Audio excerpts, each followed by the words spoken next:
you're beautiful. Thank you, darling. Thank you, sweetheart. Thank you. Be careful.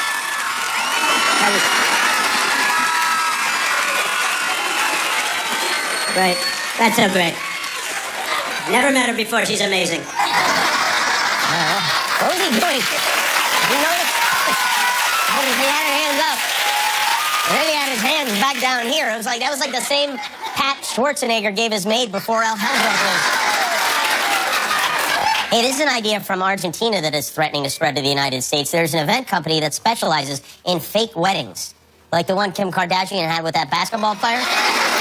The idea is, I guess, many young people don't want to get married, but they do want a wedding, so the company puts on a fake ceremony and a fake reception. It's great for people who don't want to get married, but do want all the logistical hassle and cost of getting married.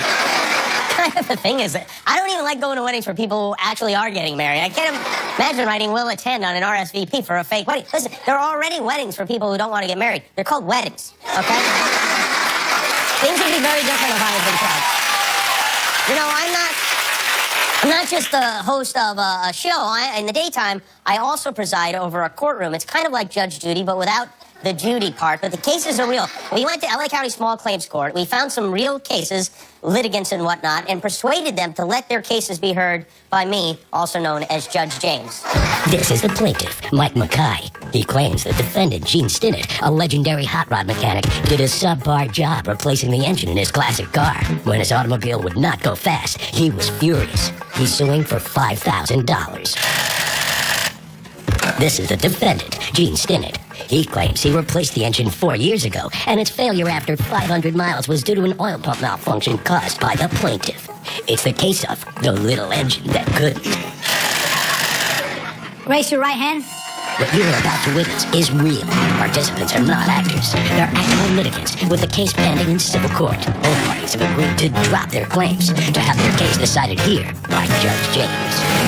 Do you swear on this stack of Oprah's magazine to tell the truth, the whole truth, and nothing but the truth? So help you, Opio. I do. Okay. Rise for your Judge James. Opia? Oh, Oprah.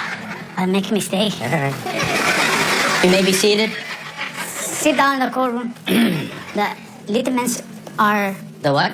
Litigants are blessing your honor. The litigants are blessing your honor? No, the litigants are swearing in your honor. What? The litigants are swearing in your honor. Oh, the litigants are swearing in your honor. That's right, your honor. All right, go stand in the corner. All right, thanks. All right. Michael Mackay? Yes. You are the plaintiff. You are suing Gene Stinnett? Yes. For $5,000 because you claim he knowingly sold you an engine he'd ruined, correct? Yes. Mr. Stinnett, you claim you replaced the engine 4 years ago, and you're not at fault for whatever problems the engine may have now. Correct. Yes. Now, Gene, I've known about 7 years, and in the Antelope Valley, he has a real strong name for building engines. His son has been in national magazines, along with Gene. You'll see his name on the front here. You see his name in the front.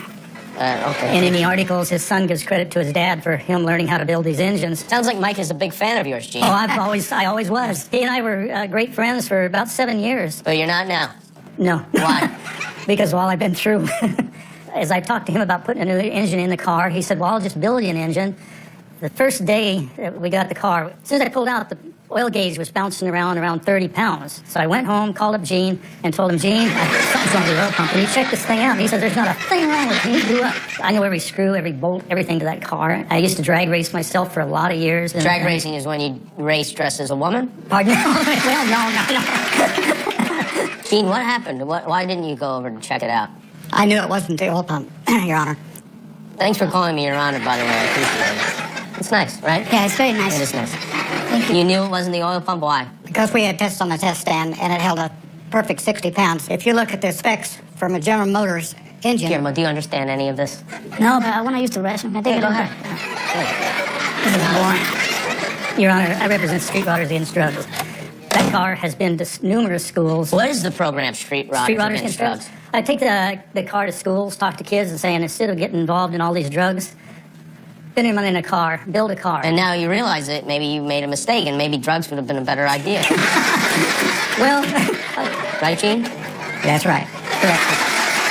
Is it true, Mr. Stinnett, that you tried to sell Mr. Mackay's son drugs? Never. I don't deal in drugs. I've never had a drug in my life. You want to get high after the show? No, I don't think so. I did want to say one thing, though. The oil problem started the very first day I drove it, which was... You got a banana in the bathroom? Yeah, I was hungry. You go get me all that stuff. Bring me all those folders and everything. Hold a banana for me. I will. I apologize for the bailiff. It's very unprofessional. All it? That's it? You brought a lot of stuff, huh? Some of it is my Street Riders Against Drugs. See, when I do those shows, this is what I handle the kids out. And they color it all in. Guillermo, bring that stuff over here. So the kids then color this in and then they don't do drugs? Hey, Your Honor. What the happened to my banana? You can't use profanity in my court like that. Sorry, what happened? Your Honor ate your bananas. What happened? Now go back to your spot. All right. Did you wash your hands after the bathroom? Yeah, I did. Okay, good. All right, I'll go back to my corner. All right, I am going to my chambers. I'm going to take a little nap. Can you bring coffee for everybody? No, I cannot. And when I return, I will rule on this case. I have something I wanted to say. We'll talk more? again when Oh, we yeah, come more? back. Okay. Hold on to your parts. Will Judge James rule that the plaintiff is entitled to damages regardless of his sunglasses? Or will he rule in favor of the defendant, who's almost asleep? Judge James' verdict when we return. We're going to take a break. And when we come back, the dramatic conclusion to this week's episode of Judge James, plus this week in unnecessary censorship, too. So stick around. We'll be right back.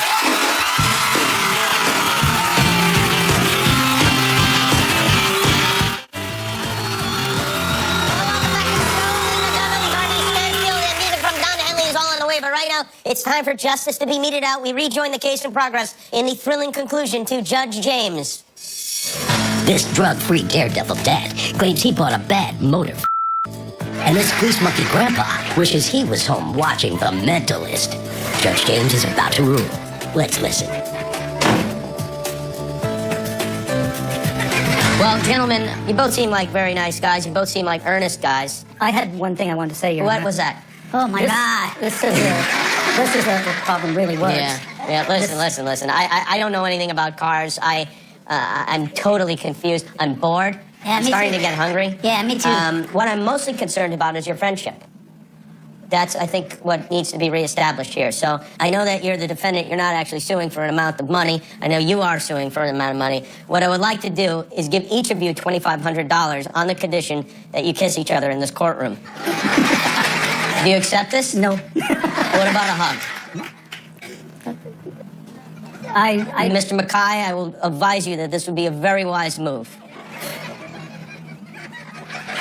I would like to explain this. No, I don't want to hear about it. No, I don't want to hear that. I want to see you two become friends again. I really would. And I think that maybe there were some things wrong with the engine. Maybe you were driving Mr. Stinnett crazy. And I think that you need to get back to your work getting kids off drugs with cartoons and stuff. That don't fix it. What doesn't? $2,500. How much would fix the engine? Basically $3,000 because I said the engine's shot. All right, I'll give you $3,000. Will you guys just hug each other for God's sake?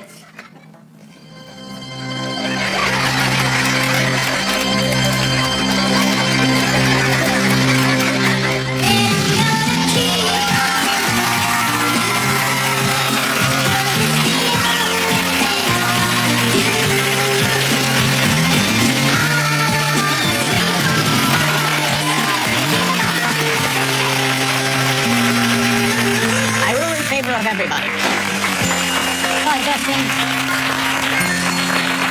All right, Judge James has rendered his verdict. Let's talk to the litigants now.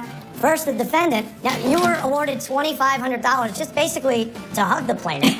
And you weren't asking for money, really. How does No, that I feel? wasn't. No, that was excellent, you know. And to celebrate the verdict, will you and your wife be making sweet, sweet love tonight? Oh, I think so, yes. Attaboy. We'll get him, Hot Rod. Thank All you. right.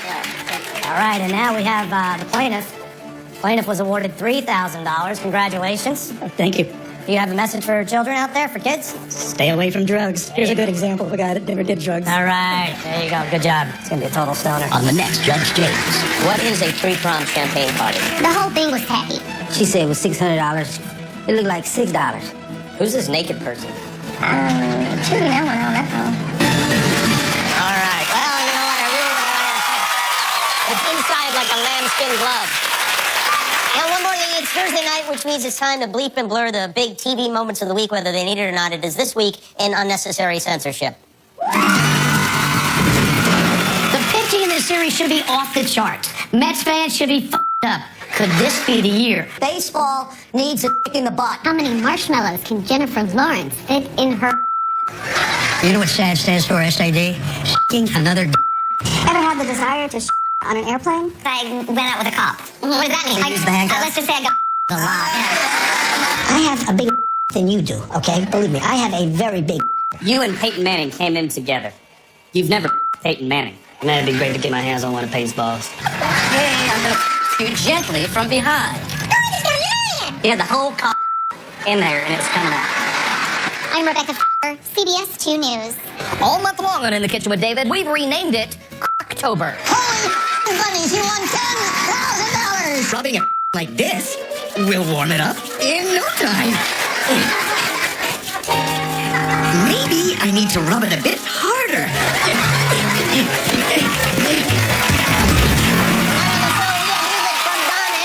From Scandal, Darby Stanfield is here, and we'll be right back with Lena Dunham, so stay with us.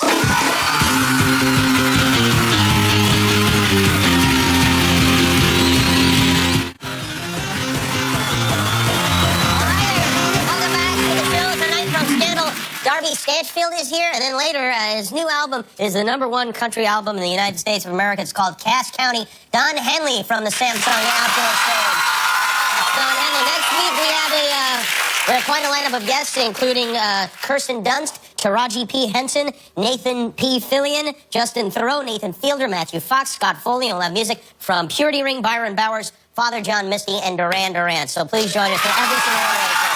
Our first guest tonight is more hyphenated than Jennifer Love Hewitt, Joseph Gordon-Levitt, and Malcolm Jamal Warner combined. She is the star, writer, creator, producer of Girls on HBO, the author of this New York Times bestseller, Not That Kind of Girl, which comes out in paperback on October 20th. And she has a new weekly newsletter called Lenny at lennyletter.com. Please welcome Lena Dunham.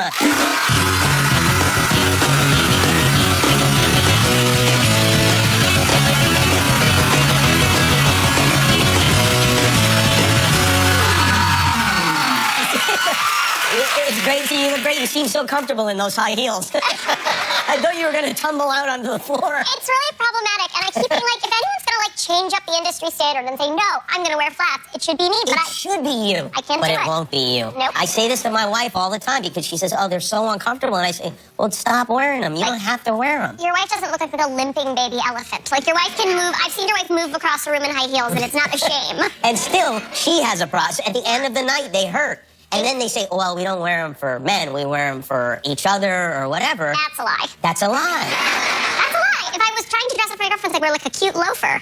This is for the men in the audience. Thank you. Well, thank you for suffering on our behalf. Thank you. We appreciate it. I appreciate We it. really do. This is really making me think that I've just said some of like the most unfeminist public.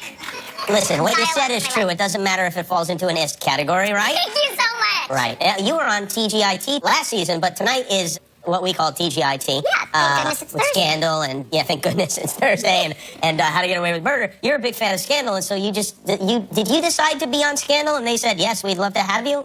I offered myself to Shonda multiple times. I see. And then finally, there was something that was appropriate for me, which was this role of a whore who gets murdered. Yeah. And do you think Shonda said, I've got the perfect thing for you? We have a whore that gets murdered. I think Shonda was like, we have a humorous and sexually free young woman with a long monologue. Would you like to come and join us? And I had literally, like, before she had even formally made an offer, I had, like, rearranged my plans, warned everybody in my life, and was like, on the next plane to Los Angeles. Like, before, like, they basically had to give me the job at that point because I'd made such a deal out of just, like, rearranging everything in my life to accommodate it. You watch the show every week, I assume. And does it at all ruin it to see yourself on the show? Does it take you out of the fantasy there? It was definitely one of these things is not like the other one moment. It was definitely like I looked and I was like, Quinn.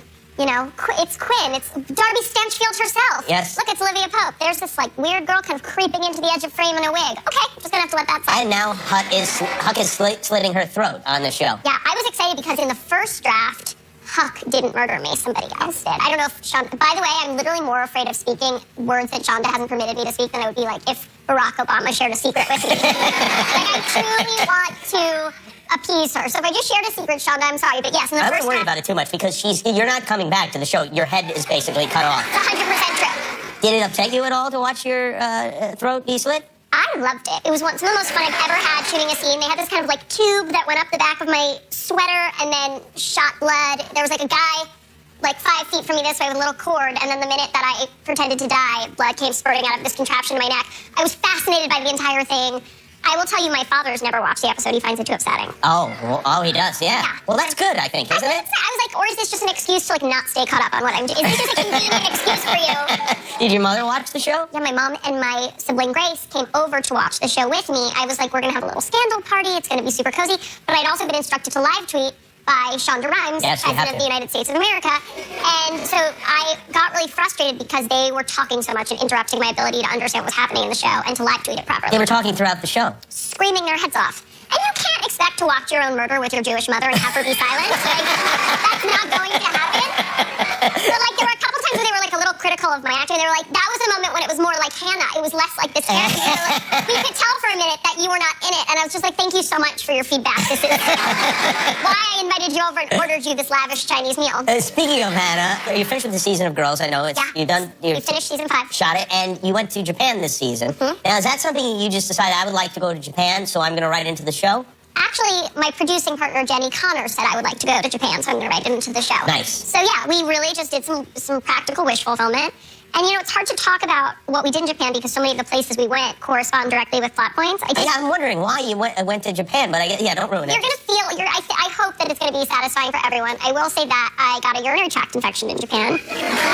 You did, or Hannah got a urinary I tract? did. Hannah didn't come. Hannah did not come to Japan. That's a spoiler. Hannah didn't come, just Lena went. Wow, that's a switch. Yeah. Oh, well, congratulations on that. No, I guess that's not a good thing. I got a urinary tract infection. It was the best medical care I've ever received. Oh, you went to the doctor? Yes, he was incredible. You know, usually when you go to the doctor, it's like, you know, for the ladies out there, or the gentlemen. Some gentlemen also have urinary troubles, but you pee in a cup, and then you have to like write your name on it and leave it on a counter, and everyone's looking at you, handle your own urine.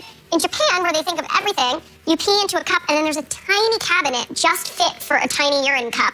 You put it in, and then someone else scuttles in, takes your urine, and goes. You never have to face the embarrassment of handing off your urine to another human being. Are they on the other side of the wall, or do they come into the room? No, you go in, you put it in the cabinet, you go out, they go in, they take it out of the cabinet, they go out. But it's just like, you never actually have to have the moment where I'm like, sup, bro?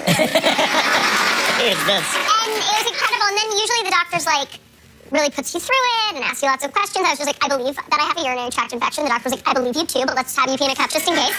And then he gave me antibiotics and probiotics at the same time. Instead of just telling me, you know, go find yourself some probiotics, like told me, and he gave me printed out images of both pills lest I confuse them, and put it all in an unmarked plastic bag and sent me on my way. And I was like, this is the best place I've ever had a UTI. Because it happens all over the world. You had UTIs all over the world? Where's the worst place you've ever had one?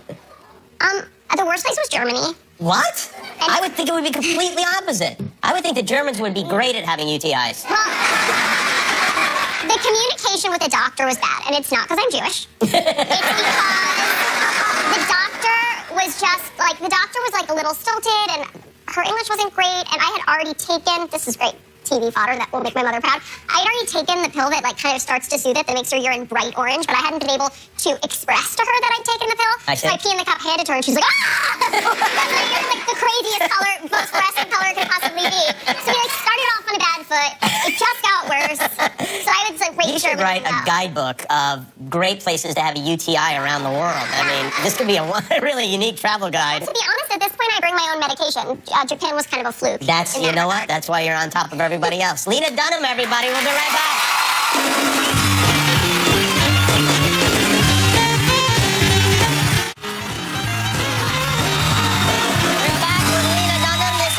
Not That Kind of Girl. It is in paperback, and there's some bonus material in the paperback version. Yes, 2 new essays have been added. 2 new essays have been added, written by you. It's a very funny book. And this newsletter that you've started, Yes. This seems very old-fashioned to me. LennyLetter.com. Well, it's an email newsletter. Yes, so we an don't email. like print it out at Kinko's and send it to everybody. No, but even email is kind of old-fashioned nowadays. It is, and you know what we liked about it? We liked that it was kind of an intimate format. Jenny and I liked the fact that we can, you know, we're reaching you in your inbox. You don't have to come to us. We're coming to you. Right. To talk to you about women's issues. Yeah, I know. Somebody needs to explain them to me. I know, but I learned a lot about UTIs tonight, for instance. we can help. We have a regular feature. We have a lot of stuff. Well, firstly, the email thing, my family literally can't figure out how to sign up for it. No one's ever been more confused. Is that right?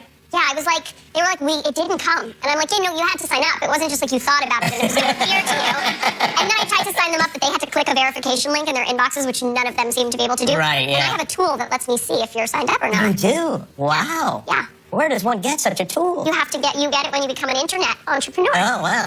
I gotta get one of those things. But yeah, so in it we have a regular column that we do with Planned Parenthood called Rumors I Heard About My Body, in which we talk about sort of misconceptions that smart women may have about their reproductive systems, and we have a lot of articles about political figures, and I interviewed Hillary Clinton. We have horoscopes. You have horoscopes. Yeah. Mix that in. You have a horoscope writer? We do. We have an amazing woman named Melissa Broder who writes horoscopes. How does she write a horoscope? She's like, yeah, I feel like Pisces is going to have a great positive day today. She's a poet, so I think that helps. She's channeling. That helps. Channeling. Okay. And then she, does her astrological research and then figures out what she's read and then, translates it into a message for you for the month. Do you believe in any of that stuff? So much. You do? I believe in horoscopes. I believe in psychics. Mercury's been in retrograde. If any of your technology's been failing, that's what's been going on. You believe in psychics and the Mercury in retrograde? Yeah. I find that hard to believe that you believe that. I do. I've felt its effects myself. A psychic told me when I was going to meet my boyfriend. And? I met him. How quickly did you meet him after She said hearing I was going to meet him in April, and I met him in April. I was like, should I keep going out with this guy? It's kind of messy. I don't know. And she was like, no, end it. Somebody's coming in April, and he plays music. It seems very dangerous to me. And she said, and I can see him in a corner, and he's laughing and laughing and laughing, and then... So what do you does do laugh when you a lot. say somebody's coming in April and he plays music? Do you go on like Ticketmaster to see who might be? The craziest thing was that you would think that I would be like obsessively looking around for men with guitar cases, but no, I forgot about it. And then I listened because sometimes a psychic will let you tape the session or put your iPhone on the table, and I re-listened and I heard it and cold chills went down my body because of the truth of it all. Wow. But it's been a part of my family. Like my mom, who's otherwise an extremely practical woman, has always had a relationships with psychics. My in her mother does office. that too. Yeah. Does she really? Yeah, and I was upset about it because I learned that she was giving the woman money, and she said, no, she's got a regular job. And I said, oh, well, what is her regular job? She said she works at Pizza Hut. But it's like they got to do something. It's hard to make a living on just your psychic abilities because of skeptics. Tell me about it, yeah. It's great to see you. Sign up for the letter, and Lena will know if you haven't signed up for the letter. She's got that I have ability. a tool that lets me know. Lena Dad. Dunham, this is her book, Not That Kind of Girl. It comes out October 20th. We'll be right back with Darby Stanfield.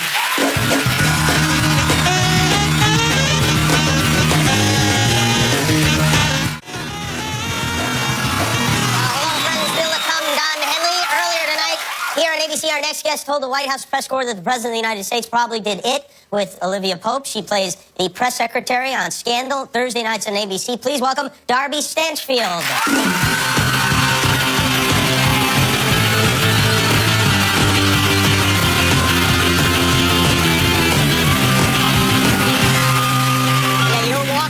Stronger than Lena's walking was. I've had a lot of practice on Scandal. I got you. My high heels are almost 5-inch high heels. You really were zipping And around tonight, in tonight's especially on the episode. Yes, I saw it this I worked afternoon. 80 hours in 1 week in those high heels. Yeah, well, you know what? It's a sacrifice. It must be made. Do you have fun when you have like a guest star like that who's a big fan of the show? Yes. Yeah. Well, Lena Dunham was, she was nominated for an Emmy. I think she won that year. And she was being interviewed on the red carpet. And they asked her, so what are you watching on TV? And she said, I am a huge Scandal fan. I'm a Gladiator, and that's how... You run into people that are fans that are famous that are surprising to you? Yes, I do. I just met Doc Rivers. Oh, the coach of the LA Clippers. Yeah. Yes, and I was so excited. Were you when I met really? Are you a basketball fan in I'm general? a huge NBA fan. Gotcha. I mean, NBA across the boards. But, I fell in love with him when he was the Celtics coach. Right. He actually sort of had me turn away from the LA Lakers because, it was like a toss-up for me.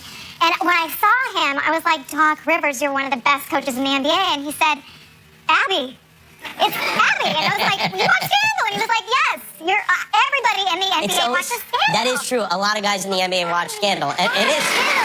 I'm not kidding. It is true. A lot of guys, happen to know that for a fact. Yeah. So you are from Alaska. What town in Alaska are you from? I was born in Kodiak, Alaska, a small fishing village, and then moved to Dutch Harbor when I was about 7 years old and lived there until almost the end of high school. Really? I think the only thing I know about Kodiak is that the chewing tobacco is from there, right? Yeah, the Kodiak bear. And the Kodiak bear, Yes. that's right. Yeah, that's a big. And so when you go up there, do people go crazy when you come back home? You know, I hadn't been back to Kodiak, Alaska, until this last summer. I hadn't been back in 30 years. And I got approached by this Peter Greenberg. He was shooting a documentary series on Discover America. And they look for a celebrity to come help you tour the state that they're filming. And it was basically between me and Sarah Palin. Oh, you have to be from the state. And from the state. And Scandal right now is a little, maybe hotter than Sarah Palin. So I got to go. And so it was this really amazing itinerary of, fishing and bear watching and drinking water out of a glacier and helicopter rides and. Are these things you've done before when you lived there? Most of the things I had not done. I'd done the fishing. Okay. But so when we got to Kodiak, I got a message on my Facebook page that said, "Hi, I'm Fru. I'm a huge gladiator, and the mayor of Kodiak wants to give you the key to the city." Right. Now, this is something that you brought along here. I did. You did bring along. Now, how does this work when the True. mayor gives you the key to the city? Well, I thought that this message on my Facebook was a crazy person. There was a direct phone number, and I thought, well, I'm not going to answer this. But then we were filming a scene at the airport, and she is a huge Scandal fan and somehow found out about it. And so she coordinated this whole thing. I mean, she really gladiated the entire situation. And the mayor ended up coming to the very last day, the very last scene. We were filming in this rainstorm on Pillar Mountain. And we were filming like a dinner scene, like a pop-up dinner scene. And she had to stand in the rain under a small tent. She was very mad. She was mad? She was mad, yeah. She was a madiator? Why was she mad?